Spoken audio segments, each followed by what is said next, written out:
Have you ever looked out at the ocean, its vastness stretching to the horizon, and wondered, where does it end?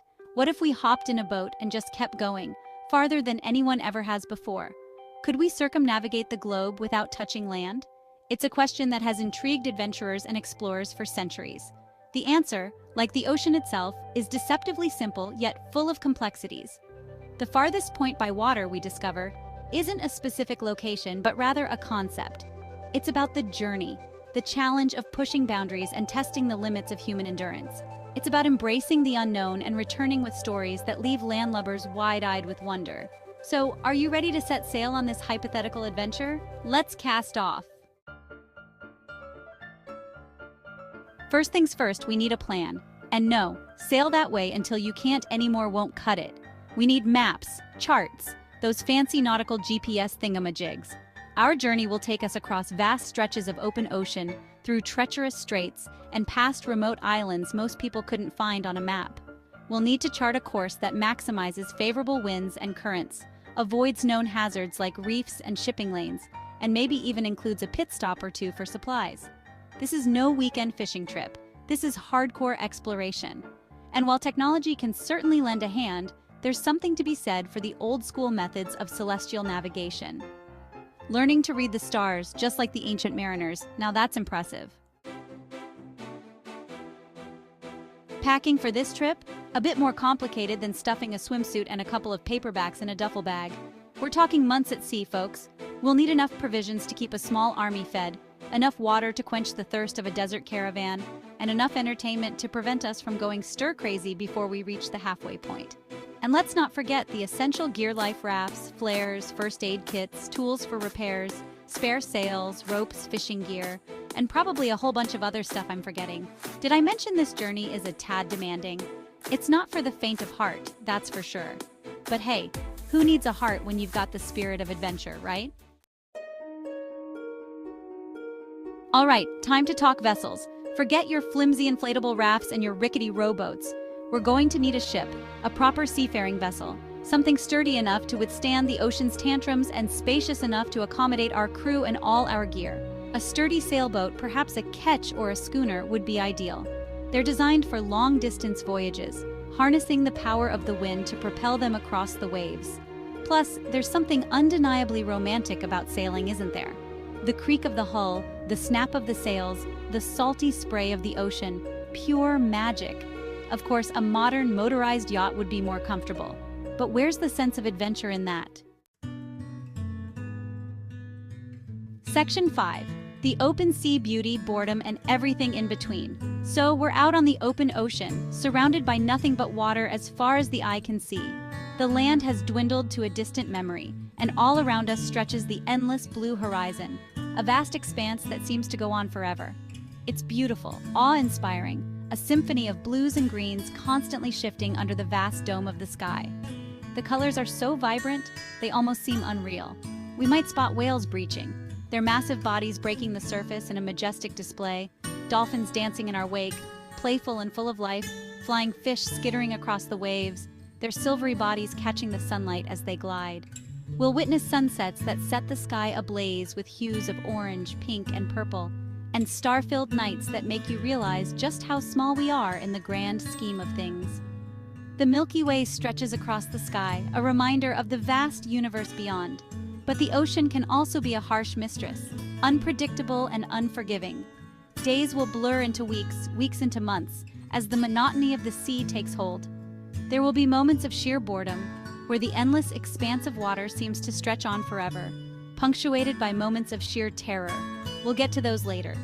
The close quarters can feel confining, the constant rocking of the boat can be disorienting, the lack of fresh food, it can wear on you, both physically and mentally.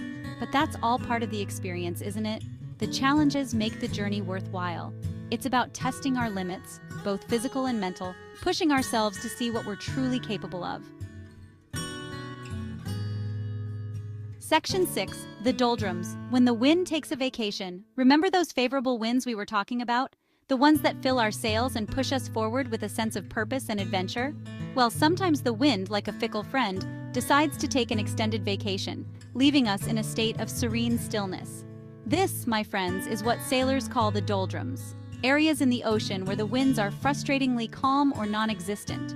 It's as if the ocean itself has decided to take a nap. Your sails go slack, your boat bobs listlessly, and progress slows to a snail's pace. The once lively journey becomes a test of patience and endurance. Days can stretch into weeks with barely any movement. The sun rises and sets, but the horizon remains unchanged. It's enough to drive even the most patient sailor bonkers. The endless waiting can be maddening. This is where our trusty oars come in handy. Remember those? The ones we packed for just such an occasion. Yeah, the ones we packed just in case. They become our lifeline in these windless waters. Time to channel our inner Vikings and row, row, row our boat. Very, very slowly. Each stroke a reminder of our resilience. Or, we could just relax and enjoy the forced stillness. Embrace the quiet and let the world drift by. Think of it as a floating meditation retreat, a chance to reconnect with ourselves and the vast, tranquil ocean around us. Section 7. Hungry sea, hungry sailors, provisions and sustenance. Life at sea is a constant battle against hunger and the elements. Speaking of bonkers, let's talk food. It's not just about eating, it's about survival and morale. A rumbling stomach can turn even the most seasoned sailor into a grumpy sea dog. Hunger can affect mood, energy, and even decision-making. Stocking enough provisions for a journey of this magnitude is a logistical nightmare. Every item must be carefully chosen and stored to last the entire voyage. We're talking non-perishable items like dried beans, salted meat, and other essentials that won't spoil easily. Hardtack, a type of biscuit that could probably survive a nuclear blast, is a staple. It's tough, but it keeps well. And of course, plenty of rum to keep our spirits up and maybe ward off scurvy. But there's hope. Rum is more than just a drink, it's a morale booster. We've got fishing rods, right? These are our lifelines to fresh food. The ocean is teeming with edible delights. It's a vast pantry waiting to be explored. Imagine reeling in a massive tuna. It's a feast that can feed the entire crew. Or hauling aboard a bucket full of crabs. Fresh seafood is a luxury out here. Fresh seafood dinners under the stars doesn't sound too shabby, does it? It's moments like these that make the hardships worthwhile. Just remember to watch out for those pesky fishing hooks. They can be tricky to handle. The last thing we need is someone ending up as catch of the day. Safety first, even when fishing. Section 8. Neptune's Wrath, facing down the ocean's fury. The ocean, as we've established, is a fickle beast. One minute it's calm and serene, the next it's throwing a temper tantrum that would make a toddler proud. Storms can whip up in an instant, unleashing howling winds, torrential rain, and waves the size of small mountains. These are the moments that truly test a sailor's mettle. Battling rogue waves, keeping the ship afloat, and trying not to lose your lunch or your nerve. It's all part of the adventure, right? Okay, maybe not the losing your lunch part, but seriously, storms are a very real danger. We'll need to be prepared, with our life jackets at the ready and our wits about us. And maybe a little prayer to the sea gods couldn't hurt either. Section 9. Echoes of Explorers. Tales from the Briny Deep. Throughout history, intrepid explorers have dared to challenge the open ocean, their journeys etched in the annals of maritime history. There's Ferdinand Magellan, the first to circumnavigate the globe. Well, sort of. He didn't quite make it all the way. And let's not forget Thor Heyerdahl and his Kon-Tiki expedition, proving that ancient peoples could have crossed the Pacific Ocean on a balsa wood raft. These voyages, fraught with danger and uncertainty, remind us of the indomitable human spirit, our innate desire to explore, discover, and push the boundaries of what's possible. Their stories serve as both inspiration and cautionary tales, reminding us that the ocean demands respect, preparation, and a healthy dose of courage. Section 10. The Call of the Open Ocean. So, what's the appeal of embarking on such a daunting journey? Why trade the comforts of land for the uncertainty of the open ocean?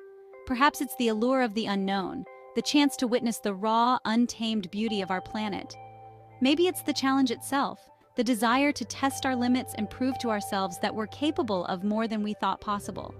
Or maybe, just maybe, it's the simple call of adventure that whispers in our souls, urging us to break free from the mundane and embrace the extraordinary. Whatever the reason, one thing is certain: the ocean, with all its beauty, power, and mystery, will continue to beckon adventurers for generations to come.